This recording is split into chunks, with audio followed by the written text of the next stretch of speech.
যেখানে ইবাদতের কথা শুনবেন সেখানে ঝাঁপিয়ে পড়বেন, যেখানে ইবাদতের পয়গাম পৌঁছবে সেখানে ইবাদত করার জন্য ঝাঁপিয়ে পড়বেন। কারণ আমাদের হায়াত খুব ছোট্ট, আমাদের সময় খুব ছোট্ট, আমাদের সময় খুব কম। সমস্ত নবী নবীদের উম্মতের চাইতে উম্মতে মুহাম্মদের হায়াত একেবারে কম। কিন্তু অন্যান্য নবীদের উম্মত 400-500 বছর, 1000 বছর ইবাদত করেছে। আর উম্মতে মুহাম্মদের হায়াত কম হলো। এমন এমন রাত আল্লাহ পাক গিফট করেছেন নবীজির খাতিরে উম্মতকে। একটি রাত ইবাদত করবেন, 1000 বছরের রাতের ইবাদতের সওয়াব পেয়ে যাবেন। এমন মূল্যবান রাত কেউ কি নষ্ট করতে পারে? শয়তান ছাড়া আর কেউ পারে না, ঠিক কিনা? এজন্য ভাইয়ের আমার, এই সময়ের আমাদের অনেক মূল্য।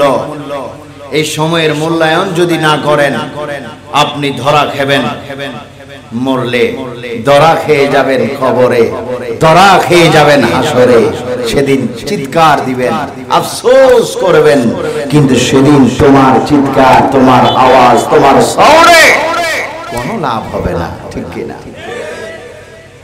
এজন্য প্রিয় ভাইয়ের আমার, এই যে সময়, আমাদের সময় চলে যাচ্ছে হেলায়, সময় চলে যাচ্ছে খেলায়, সময় চলে যাচ্ছে দুনিয়াবি কর্মে, দুনিয়াবি কাজে, সময় চলে যাচ্ছে পারিবারিক কাজে, সংসারের কাজে। কিন্তু যেভাবেই সময় পার করেন না কেন, জীবনের প্রতিটি সেকেন্ডের হিসাব একদিন আল্লাহর দরবারে আপনাকে দিতে হবে, ঠিক কিনা? আরো এটা আল্লাহ পাক আপনার থেকে চাইবেন, আল্লাহ পাক আপনাদের থেকে, আমাদের থেকে চাইবেন। আল্লাহ রাব্বুল আলামিন তোমাকে জিজ্ঞাসা করবে, তোমাকে আমি 60 বছরের জীবন দান করলাম, 70 বছরের জীবন দান করলাম, এই জীবনের সময়গুলা তুমি কোন খাতে ব্যয় করেছো? আচ্ছা বলুন। সেদিন যদি আল্লাহ পাক আমাদেরকে এই সওয়ালটুকু করে, কি জবাব আমাদের থাকবে? আমাদের তো রাত পার হয়ে যায় ঘুমে, আমাদের দিন পার হয়ে যায় কর্মে, চাকরিতে, নকরিতে, আমাদের সময় পার হয়ে যায় দুনিয়াবি কাজে। নামাজ কতটুকু পড়ি, আমল কতটুকু করি, 24 ঘন্টার মধ্যে কতবার জিকির করি, 24 ঘন্টার মধ্যে কতবার দুরূদ শরীফ পড়ি, কতবার আল্লাহকে আমরা স্মরণ করি? করি না তো, করি না তো? করেন, দায়িত্ব পালন করি, ঠিক কিনা? ফজরের আযান দিছে, মুয়াজ্জিন সাহেব মসজিদে মুসল্লি গেছে, ইমাম নামাজ পড়াইছে, নামাজ শেষ, চলে এসেছে। যোহরের আযান হলো, নামাজ পড়ে শেষ, আসর হলো, পড়ে শেষ। এইভাবে দায়িত্ব কেন আল্লাহ হুকুম করেছে। পাশাপাশি আমাদের যে আরো দায়িত্ব আছে, নফল, মুস্তাহাব, সুন্নত, আমরা কি সেগুলা ঠিক মতো করি? না, করি না। কিন্তু কোন ভাবেই আপনার সময় আপনি পার করছেন না কেন, এই সময়ের হিসাব আল্লাহ পাক আপনার থেকে নেবে। আল্লাহর নবী বলেন, এ আমার উম্মত, 5 সওয়ালের মধ্যে এক সওয়াল গেল, যদি সুন্দর সুন্দর যদি হিসাব যদি তুমি আল্লাহর দরবারে দিতে পারো, আল্লাহর দরবারে যদি সুন্দরভাবে হিসাব দিতে পারো, মাবুদ রব্বুল আলামিন, দুনিয়ার বুকে আমি ঈমানদার ছিলাম, মুমিন হিসাবে ছিলাম, আল্লাহ আমি ফজরের নামাজ পড়েছি, যোহর, আসর, মাগরিব, এশা পড়েছি, এ মাবুদ তোমার হুকুম হওয়ার কারণে ফজর আমাদের জন্য ফরজ হয়েছে, তোমার হুকুম হওয়ার কারণে যোহর আমাদের জন্য ফরজ হয়েছে, তোমার হুকুম হওয়ার কারণে আমাদের জন্য 5 ওয়াক্ত নামাজ ফরজ হয়েছে, তোমার হুকুম থাকার কারণে রমজানের 30টা রোজা আমাদের উপর ফরজ হয়েছে। ওই ফরজ ইবাদত আমরা করেছি, সুন্দর মোতাবেক আমরা ফরজ ইবাদত করেছি, পাশাপাশি সুন্নত ইবাদত করেছি, পাশাপাশি আমরা তোমাকে রাজি করার জন্য নফল আমলগুলো আমরা সুন্দর মতো করেছি, সাথে সাথে নিঃশ্বাসে নিঃশ্বাসে, সেকেন্ডে সেকেন্ডে, প্রত্যেকটি মুহূর্তে মুহূর্তে তুমি মহান আল্লাহর জিকির আদায় করেছি।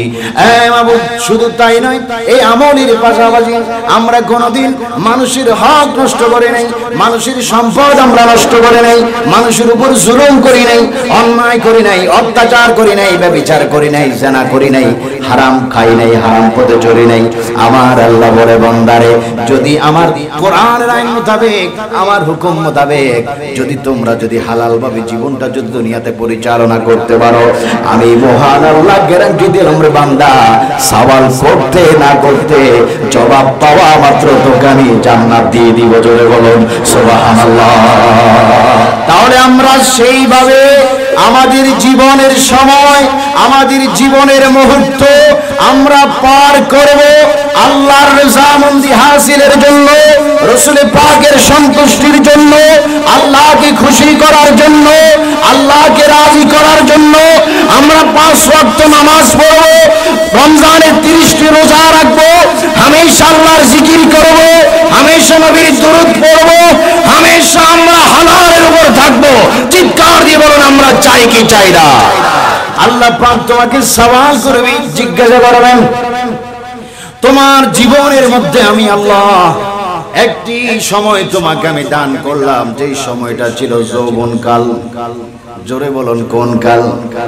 যেই সমস্ত মুরব্বী বাবাদের দাড়ি পেকে সাদা হয়ে গিয়েছে, চামড়া বটে গিয়েছে, মুরব্বী হয়ে গিয়েছে, বৃদ্ধ হয়ে গিয়েছে, এই দাড়ি পাকনাওয়ালা মুরব্বী, এই চামড়া বটে যাওয়ালা মুরব্বী, এইভাবেই তারা মায়ের পেট থেকে আসে নাই, তারাও মায়ের পেট থেকে ছোট্ট শিশু হয়ে ধীরে ধীরে তারা বড় হয়েছে, যুবক হয়েছে, যুবকের পর বৃদ্ধ হয়েছে। ঠিক কিনা? এই মুরব্বীরা যুবক কাল পার করে এসেছেন, যৌবন কাল পার করে এসেছে। বর্তমান যারা যুবক ভাইয়েরা রয়েছেন, বর্তমান যারা যুবক রয়েছে এবং যুবতী বোনেরা রয়েছে, এই যে যৌবন কালটা তোমার পার হয়ে যাচ্ছে, যৌবনের সময়টা পার হয়ে যাচ্ছে, মহান আল্লাহ রাব্বুল আলামিন তোমার 60-70 বছরের জীবনের মধ্যে এই যৌবন কালের হিসাবটা আল্লাহ পাক নেবে। বান্দারে, বান্দা, তোমাকে আমি যৌবন কাল দান করেছি, ওই যৌবনের মহামূল্যবান সময়টা তুমি কিভাবে ব্যয় করেছো, কিভাবে তুমি কোন খাতে ব্যয় করেছো, কিভাবে তোমার রাত পার করেছো, দিন পার করেছো, সময় পার করেছো, ওই যৌবনের মহামূল্যবান সময়টা তুমি কোন ভাবে ব্যয় করেছো, ওই হিসাব সেদিন আল্লাহর দরবারে দিতে হবে। যদি হিসাব তুমি দিতে না পারো, যৌবনের কারণে, যৌবনের কালে যদি তুমি যদি ভালো পথে যদি না চলো, অন্যায়ের পথে যদি চলো, বেবিচার জেনার পথে যদি চলো, কিন্তু সেদিন আল্লাহর দরবারে গ্রেফতার হয়ে যাবে, সেদিন আল্লাহর দরবারে তুমি গ্রেফতার হয়ে যাবে, আসামি হয়ে যাবে। তোমার যৌবনের হিসাব তুমি দিতে না পারলে গ্রেফতার হয়ে, আসামি হয়ে তোমাকে জাহান্নামে যেতে হবে।